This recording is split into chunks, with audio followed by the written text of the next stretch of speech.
Welcome in to the Pick a Side podcast, an NFL Week 4 picks edition. Tyler has told me he's a kitty cat. He's only got 4 plays.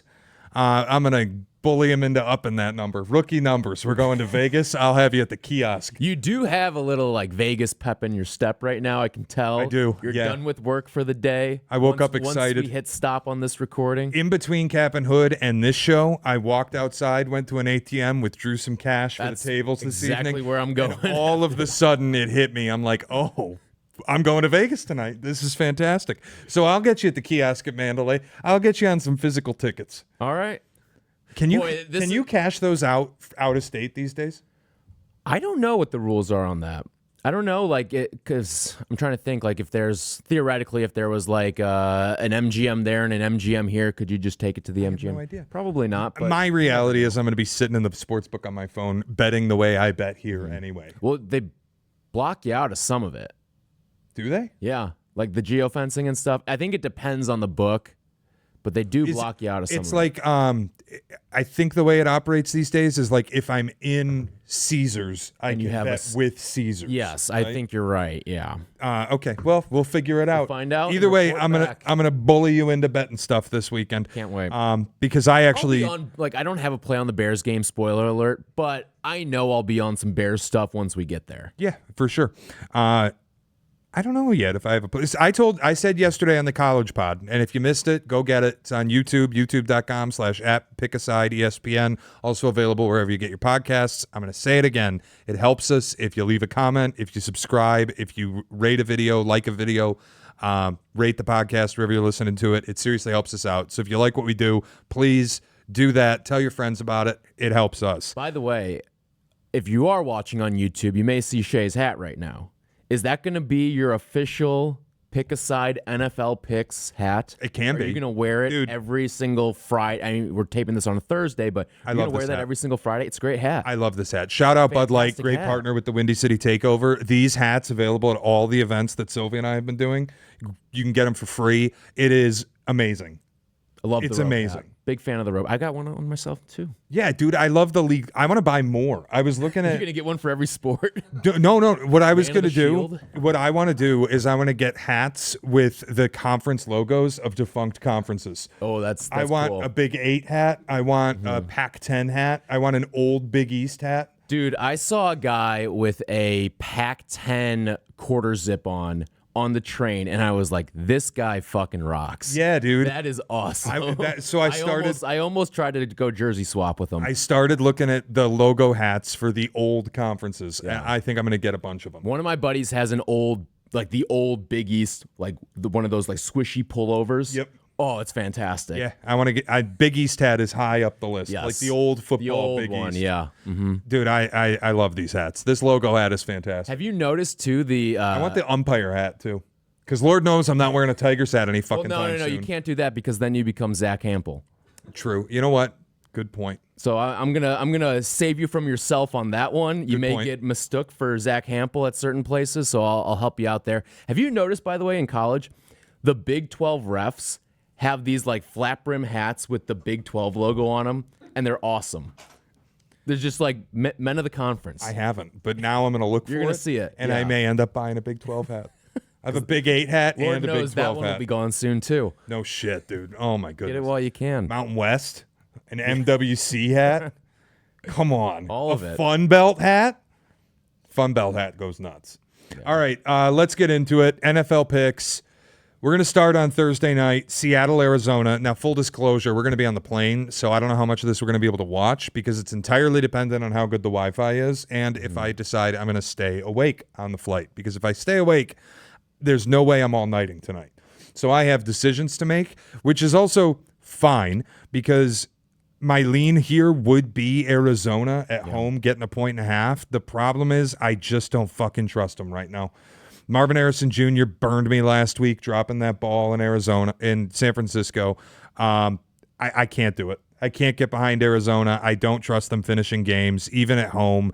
It's weird to me that Seattle's a road favorite here. There's a little bit of Darnold back in a dome going on. I'm just going to stay away and see what happens. I would say this, and I lean your way with Arizona too. I think if you're in a pick 5 pool and if you've gotten a couple rollovers so far, I would throw a dart at Arizona just to get yourself out to 1-0. Sure.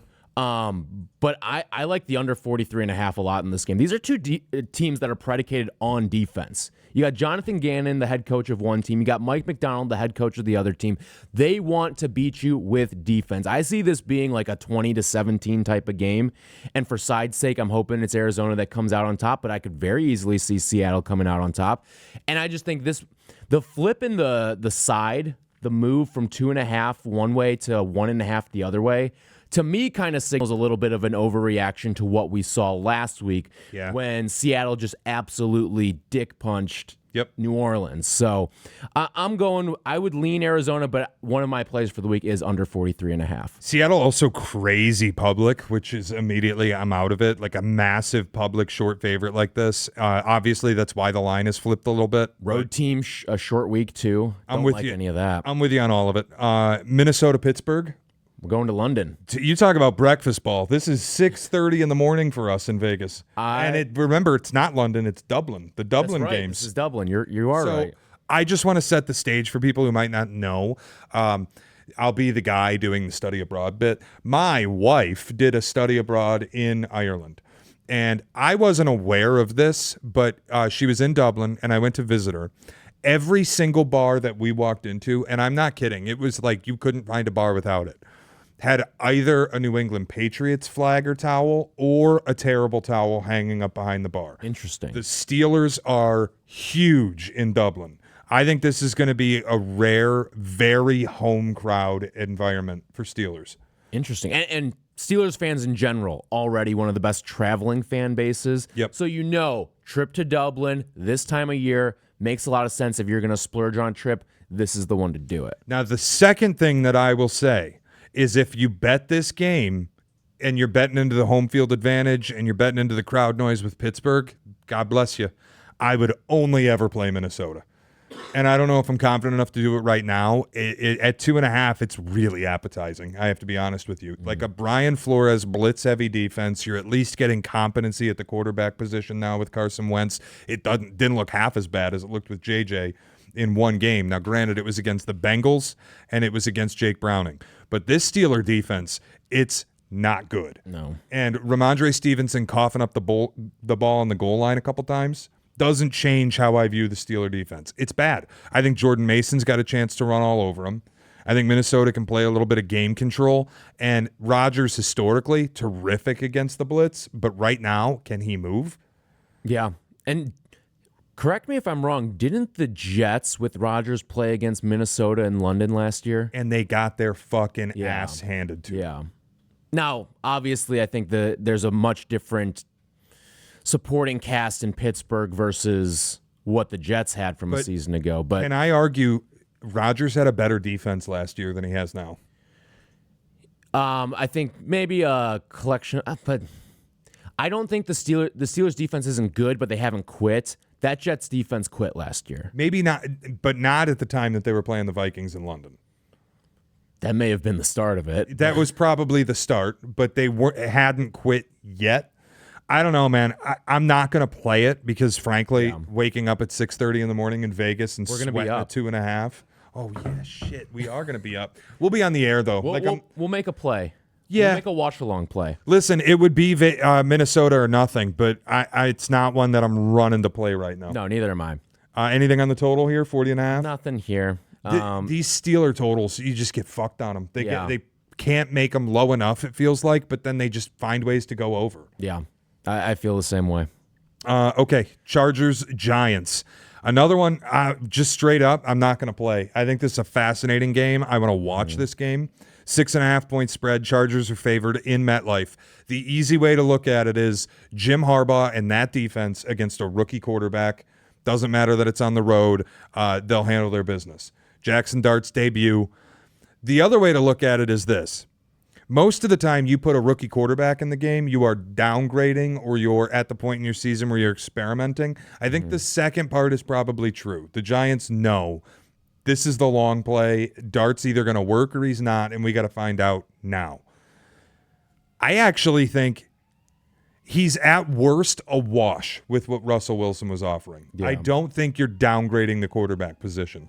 So it's another one where, because it's a rookie quarterback against Jim Harbaugh and against a defense that's been great and against a team that's 3-0 and has looked the part as the best team in the NFL so far, one of the best teams in the NFL, I'm not going to do it. But if you put a gun to my head and said I have to bet this game, it would be the New York Football Giants. They're one of my plays this week. I do like the Giants. I think you're going to get a little bit of a backup quarterback bump here, or a new quarterback bump, I should say, with Jackson Dart. You're at home. You've got L.A. traveling across the country here. And for an offensive line that's banged up, this ain't the defensive line I want to go up against. I mean, they made life very difficult for Mahomes for a good portion of that game last week against Kansas City, and I think they can do a lot of that. Listen, Joe Alt's just one side of this thing. Yep. He can only do so much. You've got 4 or 5 guys that can get after the passer at a great to elite level. So I'm going to roll with the Giants in this game, plus the 6.5. You're giving me that many points at home. I think they lose the game, but only by like 3 or 4. Yeah, Chargers are a public side too. That's probably a part of the narrative with the rookie quarterback thing going on. It's Giants or pass. I'm glad that we feel the same way about it. I'm just not ready to bet it now. Here's what I'll tell you about it. 6.5, I'm a little sketched out getting under 7. That's fair. That is fair. If a 7 pops later in the week because the Chargers are public and they just keep getting clicks and we end up with a 7 on the Giants, that's a point where I'll buy in. Okay. But at 6.5, I think I'm good. We'll move on. Carolina, New England. Carolina's getting 5.5 points on the road at Foxborough. New England last week, just fucking disaster. May played terribly. Their defense actually was pretty good against Pittsburgh. Now, I don't know how great of an offense Pittsburgh is yet, but the defense looked good. They outgained Pittsburgh by 100-plus yards. They were pretty good on the ground for the most part. Ramondre Stevenson ran the ball okay. It's just coughing the ball up twice. It'll kill you. They got to get TreVeyon Henderson more involved.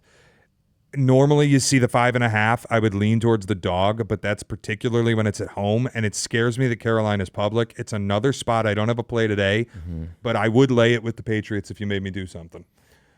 It's just I don't want to bet either of these teams in this spot. Yeah, I mean, by the way, talk about the schedule makers doing Carolina no favors. 3 of your first 4 games on the road. Yeah, it's nuts. And Carolina's a team that's been pretty good. We talked about it at home.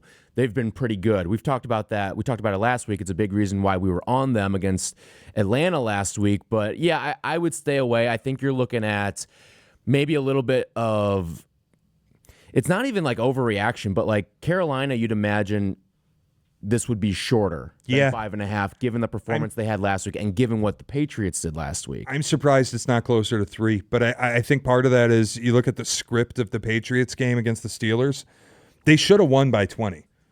The fact that they lost that game is an absurdity. They should have won that by 20. You coughed up the ball on the 1-yard line basically twice. You turned it over 5 times. That should have been a 3-score win against Pittsburgh. So maybe that factors in. Turnovers have to regress week to week. They can't turn it over 5 times Especially again. when it's fumbles, too. It's just neither team is a team I'm racing to bet right now. I think Carolina's probably a little overvalued, so I was surprised by where the number is. Yeah. I'm not laying 5.5 with the Patriots. I don't think they've earned the right to be laying damn near a touchdown. I don't think I'd lay more than a field goal with them against anybody right now. Yeah, I can't do it. All right, we'll keep it pushing. And now we're at a game I am going to bet, and I am very excited to bet. Philly at Tampa. Tampa getting 3.5 points. Total's 43.5. Tampa's winning the game. I'm playing the plus 3.5. I think this should be way closer to like 1.5 or a pick. Tampa's a team I told you preseason. As much as I wanted to get in on Carolina in the NFC South, once I did all the work, I thought Tampa was loaded. And Ibuka has really come on. The Eagles' corners have not started the season well. They were getting torched by Devontae Adams. They're getting torched by wide receivers just in general. The Dallas game stood out. They can't cover talented wide receivers. Tampa's going to throw multiple of them at you. Well, are they? Well, maybe not Mike Evans, but at least you got Ibuka. You got one. That's the thing. I mean, the injuries worry me so much with Tampa Bay in this game. But I know I have a good to decent tight end in Cade Otton. I know that I can have receiving threats out of the backfield with both Bucky Irving and Rashad White. And I just trust Baker at this point to get the job done. If this is a one-score game late, are you fading Baker Mayfield? Listen, 3.5. I was very surprised this was north of a field goal, and that's kind of where my antenna went up because Tampa has been one of the stories of the league. Philly's kind of ridden incognito to 3-0, whereas you've got this Tampa team that they just win on game-winning drives every single week. Now, living on that knife's edge, I don't think is a very sustainable way to I agree go. with that. And I just kind of worry, even though Philly's defensive line isn't what it was from a season ago when they went to the Super Bowl and won it, it's still very good. They can still come at you in waves. And I just think that with the offensive line injuries that Tampa's dealing with, having no Mike Evans in this game, I just think they're a little too banged up for me to fully buy in. But if you made me play it in a pick'em pool, I would have taken Tampa Bay. I might scratch it off my card. I'm starting to see why you only have 4 plays. Because everything you're saying about it is correct. I am taking a Tampa team that's public. I'm taking a Tampa team that doesn't have Luke Gedeke. I'm taking a Tampa team that doesn't have Tristan Wirfs. I'm taking a Tampa team that might not have Mike Evans. And it's going to be the Baker and Ibuka show. And I'm relying on Bucky Irving against Jalen Carter. Now, you might get Chris Godwin back in this game, but how effective is Chris Godwin going to be after a second major injury? I'll put it this, you can't lay 3.5 with Philly. No, now, you can't. If this gets to 3 and you want to bet Philly, or this gets back to 2.5 where it opened and you want to lay Philly, I could see it. 3.5, obviously, I'm leaning Tampa, but you've kind of convinced me. You've bullied me out of a play. You've kind of convinced me to scratch it off the card. 3.5. I mean, yeah, it's just And I think a part of it too is I love Baker so much, and I'm such a slap for him that I just want the result to happen, so I want to bet it. I get it. I don't know how you can not like Baker these days, and I am someone who once upon a time I didn't hate Baker, but I was like, not the biggest Baker guy out there, but boy, has he totally won me over the other way. And listen, if he goes out and wins this game, you're talking about a bona fide MVP candidate. No ifs, ands, or buts about it. He'll be 4-0. In all likelihood, will have needed 4 game-winning drives or 4 quality late game drives to win you football games. Yeah. I just don't see how Tampa Bay wins this without some sort of comeback effort. And I think Philly, on the other hand, there is probably a little bit of a revenge factor here, even though it's 2 seasons removed now. But they look at this stadium. Remember, they had to go on the road to go take on this Tampa team in the playoffs a couple years ago, and they got bounced in the first round after they collapsed. I think they remember a little bit of what that was, and there's a part of Nick Sirianni and Jalen Hurts that are we're not letting that shit happen again. Yeah. And we're going to be out for blood in this game. It's fair. And the vengeance spots in the NFL this year have been crazy for the team that is thirsting for blood. All right, I'm out. Jesus, this is going to end up being a short card for me too, because I'll tell you the next 4 games. Actually, I'm going to end up betting this one. Washington, Atlanta. Atlanta's getting a 1.5 at home. I'm betting the Falcons. Same. I think it's just a clip your nose. You got to do it. I know Mariota was on fire last week. The offense for Washington was on fire. There's a chance Vegas sucks. So you just weigh that a little bit. And I think this is a really, really good buy low spot. This opened at Washington 3.5 as a favorite. Obviously, that's a Jaden Daniels number. You're getting more of a Marcus Mariota number. I also think you're getting a bit of a discount on Atlanta because of what happened last week. They cannot be as bad as they were defensively. They cannot be as bad as they were offensively. It can't be that way again. Now you're back home. You're a little more comfortable. Maybe you feed Bijan a little more. Penix inside, not outside. If it's Cousins inside, not outside. I just think this is a spot you got to bet Atlanta. Is there any part of you that says, let's wait till Sunday? Because if it is Jaden Daniels, then you'll see this thing get closer to 3. And that's the shitty part about doing this pod on a Thursday is just honestly, there's less information. Well, to be honest, even if we were doing the show on Friday, I don't think we're having clarity on Jaden Daniels on Friday. I don't think we find out until late Saturday night or early Sunday morning. Let me ask you this way. Do you feel differently about the game if it is Jaden? Or are you still betting the Falcons at a bigger number? I would still bet the Falcons at the bigger number. I feel the same way. All right, let's do that. I think the Falcons are outright winning the game. We are betting that. I'll put it this way: we are betting the Falcons regardless of what the quarterback situation is for Washington. I would probably just wait. Just a wait and see to get the best number. Once you know Jaden Daniels' status, bet the game, because if he's out, the Falcons aren't flipping to a favorite. They're probably going to hover at this +1, +1.5 area. Maybe pick if he's out. Yeah, but at that point, what are you really losing out on? One or a pick? It's really not that big of a difference. And then if Jaden's in, then you've got a +2.5. Maybe this thing gets to 3. Dare I say, I mean, I doubt it gets all the way back out to 3.5, but you're going to be getting a much better number on Sunday if Jaden Daniels is playing. I would just wait for clarity there because I don't think the number is moving too much to your disadvantage if you wait on Atlanta. All right, good deal. These next 3 I have no interest in. I'm just going to pack them up. Cleveland, Detroit. Detroit's laying 10. They are back to the spot they were last year. They're market darlings. I've seen some people actually say the market is undervaluing them a little bit. It would be Detroit or pass, but laying 10 in the NFL, you got to be fucking kidding me. There's no way. Yeah. But it is like if you needed a little bit of expanded thoughts, you get a Cleveland riding high spot going on the road to Detroit, where Detroit's riding high and gets the confidence back from their home field. I think it's a madhouse. It'll be loud as hell. This does scream a little bit Detroit blowout spot, but I'm not laying 10 in the NFL. Same. And I still like the first half against Baltimore. Their O-line wasn't good again. It looked a little bit like the Packer game. Yeah. Now that 9.5 minute drive, 10-minute drive that they had wore the Ravens down, and then from that point on, Detroit was the more physical team. There was just nothing doing for Baltimore. But to start the game, I was a little underwhelmed. And at the start of the third quarter, I was really underwhelmed with the protection of Jared Goff. It's just they leaned on Baltimore enough. They had the advantage. Yeah.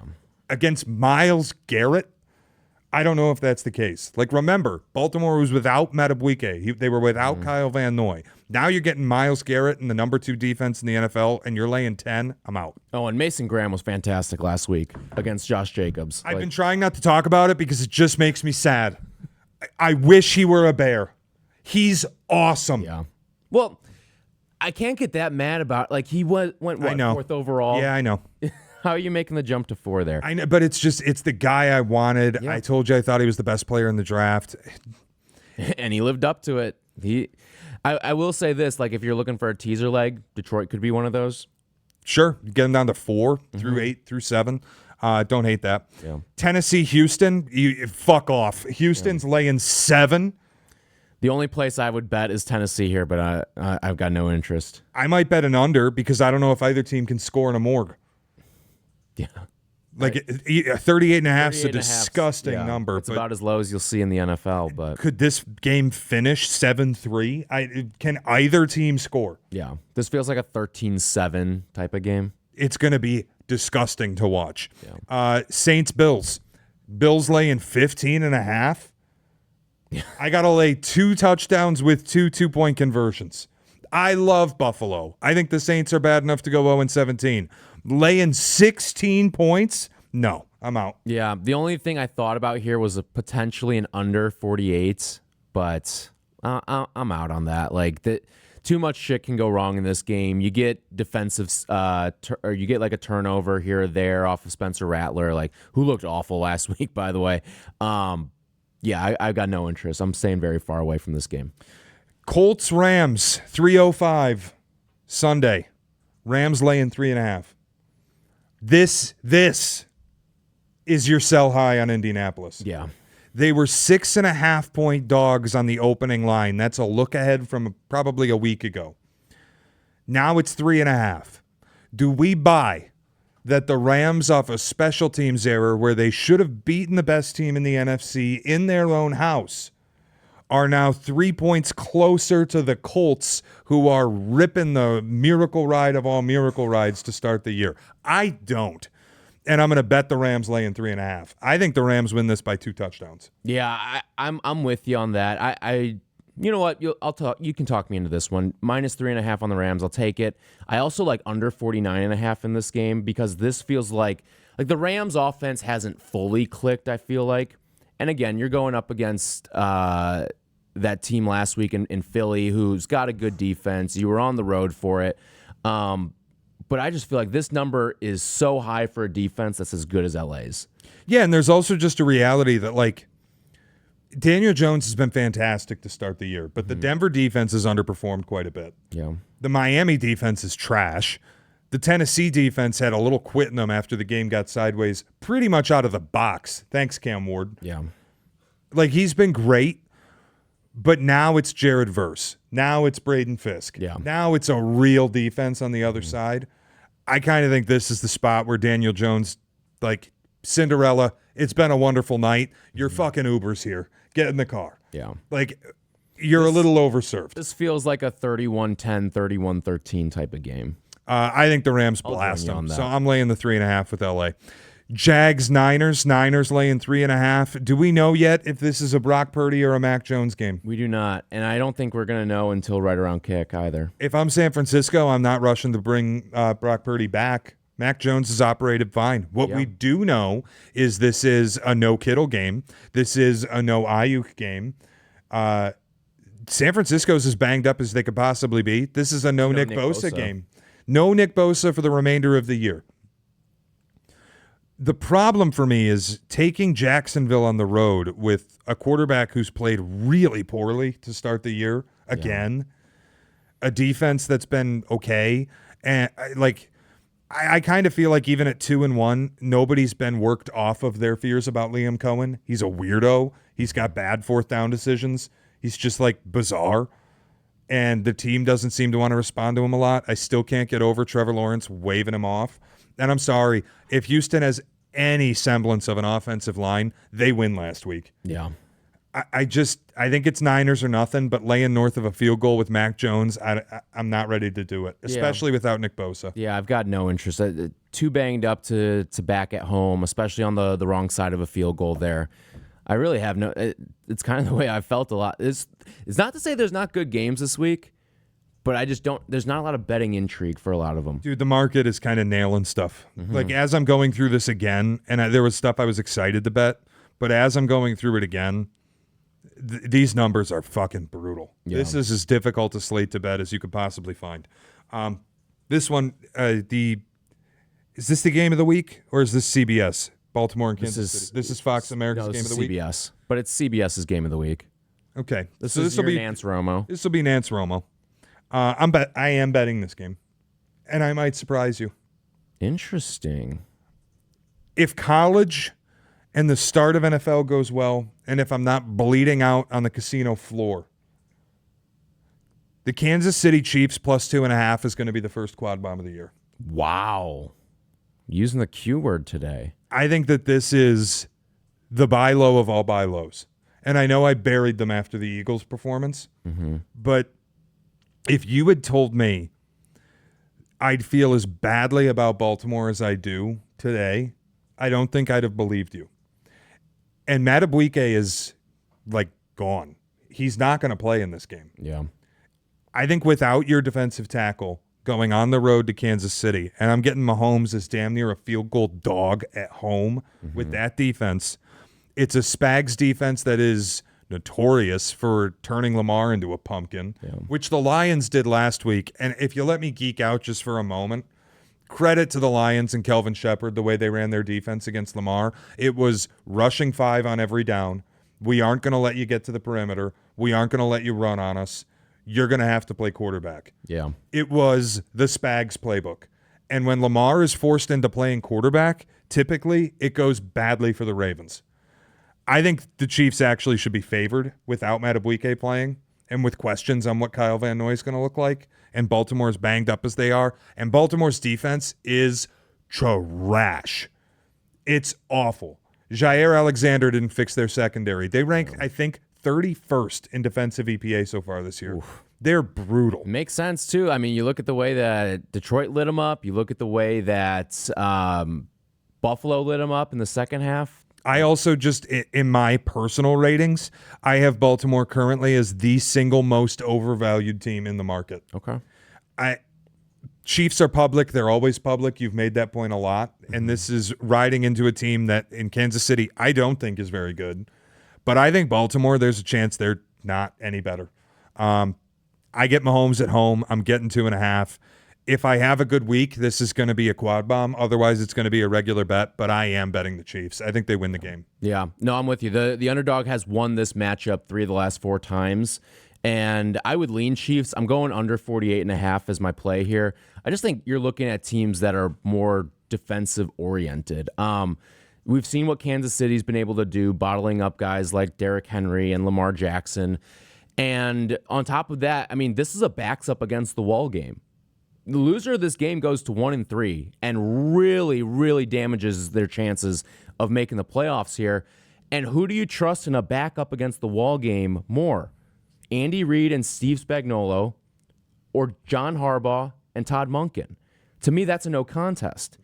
And we've seen, like, the backup against the wall game has played itself out in the playoffs so many times with these two teams. Who's won every single time? It's been Kansas City. And I'm willing to ride that trend. You're getting points at home. I get you'll probably end up being a public dog, but to me, I don't give a shit. Like, I don't either. It's Mahomes. In this spot, he's been so damn good. I'm just going to trust it and ride with it. I'm betting the Chiefs. Bears-Raiders, the game we will be in attendance at. Mm-hmm. I do have a bet here. I know you don't. Okay. But it's not on a side. I think a lot of people are a little angry that their overs tickets got burned up last week in Bears-Dallas. Mm-hmm. This is a really public under, and I think everybody's going to get got again. I am going over 47.5. Okay. I don't hate it. The Bears offense, I am sold on. I think it's legitimately good. Mm-hmm. Caleb under center this season has a passer rating close to 140. 6 of his 7 touchdowns are from under center. Wow. He's got 380 yards from under center on 44 attempts. He's been stellar in the Ben Johnson offense. Yeah. Like, week 1, get rid of it. Forget about the inaccurate throws. Forget about the holding onto the ball for as long as he did. Throw it in the garbage. We thought he looked better against Detroit. And then we thought he looked great against the Cowboys. You know who might also have a really bad defense? Vegas. Mm-hmm. I think there's points galore here. I'm going over 47.5. That's a fun route. If you're going to be in attendance, why not hang with an over there? I'll probably get there with you by the time we get to Sunday. Maybe throw in some touchdown props too.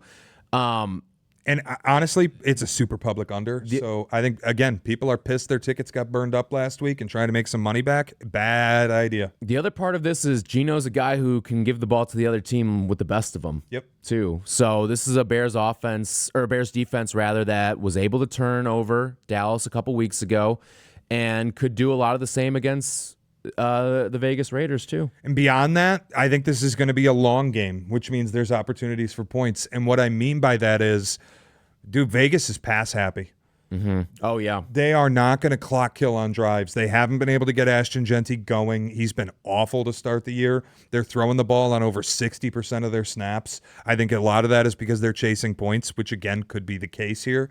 I'm most comfortable with over 47.5 here. This could be like a sneaky,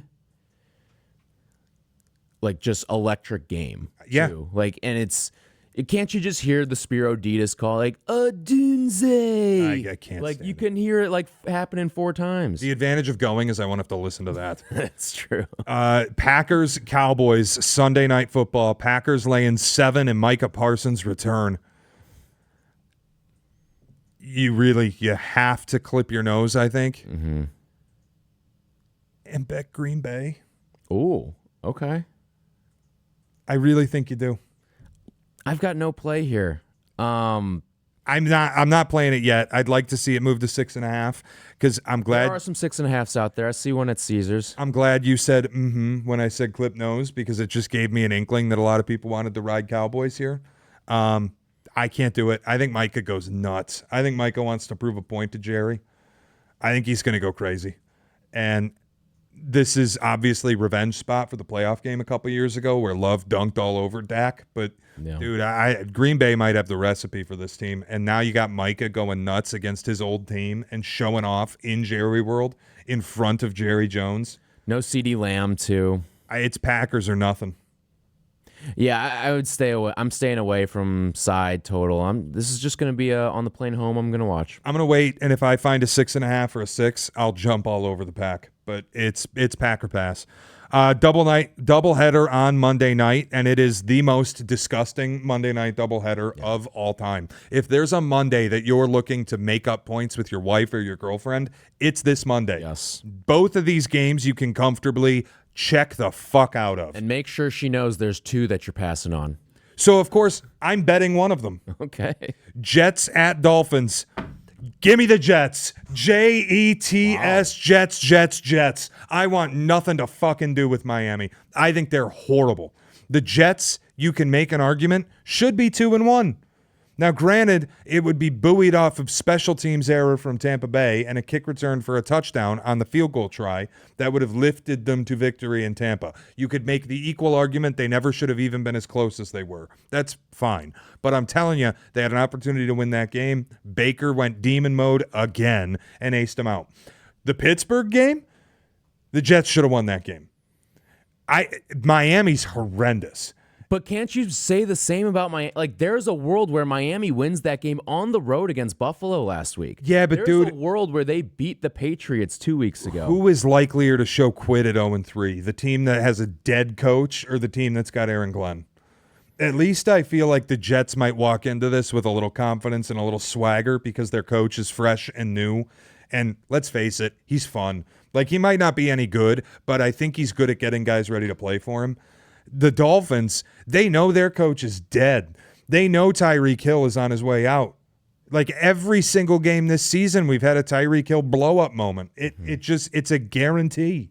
If you're asking me which of these two is more likely to lay down at 0-3, it's infinitely Miami. No, for sure. I agree with you on that. The one thing is, though, like, Miami is coming off of the extra long mini buys. So they played Thursday. Now they stretched that out to Monday. Sure. So you're talking about, what is that, 11 days rest there to get yourself right for this game? I feel like I'm getting the better defense as a dog.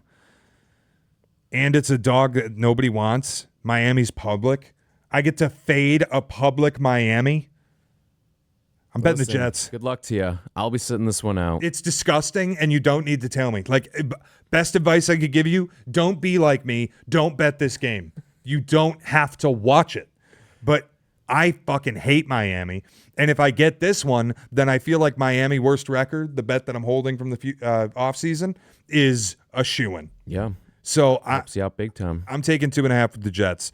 Next up, Cincinnati, Denver. Denver's laying 7.5. Total's 44. You can fuck off with it. Laying 7.5 with Bo throws picks. What's Charlie call him? Throws picks? Bo throws picks, yeah. I'm good.